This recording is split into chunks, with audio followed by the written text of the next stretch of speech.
నేను రాజద్రోహం చేసి నా ప్రభుత్వాన్ని కూలుస్తున్నాడు అన్నారు. 175 నాయే అని అతనే చెప్తాడు. అప్పుడు చెప్పాడు. మరి నేను ప్రభుత్వాన్ని కొడుతున్నటువంటి నా మీద కేసు ఏంటి? A2 TV5 A3 ABN లేకపోతే ఏదో మొత్తం మీద నాతో పాటు కో-అక్యూజ్డ్గా మరి ఆ 2 మీడియా సంస్థల్ని అందులో పనిచేసే వాళ్ళందరినీ కూడా మరి అన్యాయంగా పెట్టడం జరిగింది. సో ఫైనల్గా ఏదైతే వాళ్ళు నన్ను చంపి సాధిద్దాం అనుకున్నారు, చంపలేదు. ఇప్పుడు తిరిగి అదే నేరం మీద ఇప్పుడు చర్యలు మొదలైనవి. ఖచ్చితంగా ఇదే వేగంతో ముందుకెళ్ళి దోషులు శిక్షించబడతారు అని. ఒక రిటైర్డ్ ఏఎస్పీ పట్టుకోవడానికి ఎన్ని రోజులు సమయం పడుతుంది? ప్రధాన సూత్రధారులు వారికి ఆదేశాలు ఇచ్చిన వారిని పట్టుకోవడానికి ఎన్ని రోజులు పడుతుంది సార్? అంటే నీ ప్రశ్న సమంజసమే, కానీ ఇతను ఇప్పుడు చెప్పబోయేది ఆల్రెడీ అదర్ ఇన్ఫర్మేషన్ కూడా కొరిలేట్ చేసుకున్నారు.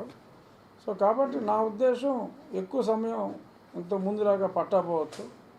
మరి ఇతని కస్టడీ అయిన తర్వాత మరి ఖచ్చితంగా సునీల్ కుమార్ అనే వ్యక్తిని ఖచ్చితంగా పిలిచి విచారించాలి.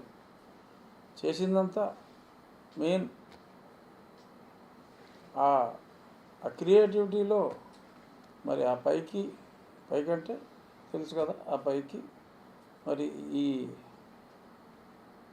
విజయపాల్కి మధ్యన సారథి వారధి కూడా సునీల్ కుమారే.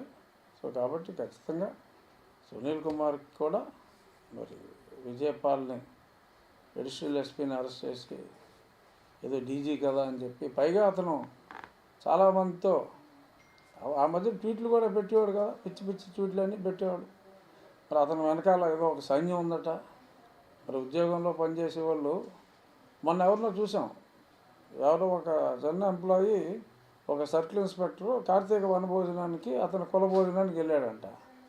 వెళ్ళి మన కొనవాలన్నాడని చెప్పి సస్పెండ్ చేశారు. మరి ఇతను కొన్ని వందల మీటింగులు పెట్టాడు, కులం మీటింగులు, అతను మతం మీటింగులో ఇలాగా బ్రిటిష్ వాడు మనకి చదువు ఇచ్చాడు, గుడి ఇచ్చాడు, అది ఇచ్చాడు, ఇది ఇచ్చాడు అని చెప్పి ఎన్నో ఉపన్యాసాలు మరి మాట్లాడాడు. మనంతా ఒక కులం అని చెప్పి ఒక కులం గురించి ప్రతిసారి ఏదో కార్తీక భోజనాల్లో మాట్లాడితేనే ఎంతో యాక్షన్ తీసుకున్నారు.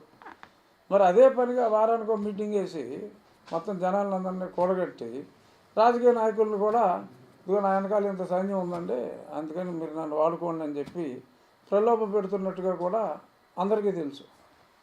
సో ఇలాగా మరి అతను లేని సైన్యాన్ని ఎవడో ఉంటాడు, 4-5 ట్వీట్లు పెట్టేవాడు. గతంలో ఎప్పుడో నేను ఇతను ఏదో అన్నానంట, ఆయన ఎవరికో మనోభావాలు దెబ్బతిని